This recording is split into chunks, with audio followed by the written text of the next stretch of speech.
আমাদের আমাদের বানেশ্বরের সেবা ফাউন্ডেশনের টোটাল সদস্য 200+, যেটা আমাদের অ্যাক্টিভ সদস্য যারা কাজ করছে। এবং আমাদের বড় ভাইদের ফাউন্ডেশন হচ্ছে যেটা হচ্ছে বাংলাদেশ ইয়াং স্টার অর্গানাইজেশন 2200, সেটা কাজ করছে হচ্ছে কুমিল্লাতে, যেটা আপনাকে বললাম আমি, কাজ করছে কুমিল্লাতে। এবং তাদের সাথে আমরা যা জড়িত হব সেখানে।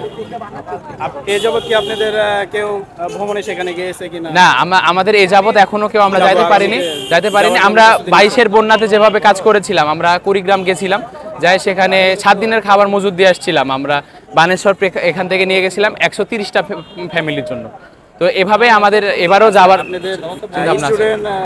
ছাত্রদের পাশাপাশি কি ছাত্রীরাও আছে? জি হ্যাঁ, আমাদের ছাত্রী কর্মীরাও আছে, তারা বিভিন্ন বাজারের ভিতরে আছে। এখনো আমাদের এই বুথে আমরা এই কয়জন আছি, এবং এটা আমাদের মেন বুথ। এখানে এটা আমাদের মেন বুথ। আর ভিতরে হ্যাঁ, আরো 2-3টা বুথ আছে আমাদের ভেতরে। আচ্ছা, আমি এখন ব্যক্তিগত বলছি, সেটা যে আপনাদের স্টুডেন্ট বা ছাত্র সংখ্যা বেশি থাকার সত্ত্বেও আপনারা নারীদের মাঠে না নামালে কি পারতেন না?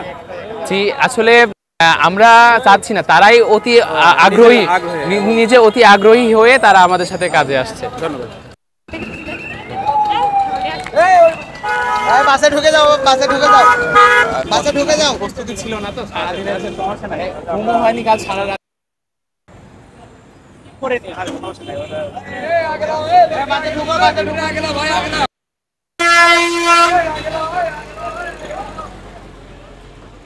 হ্যাঁ বল।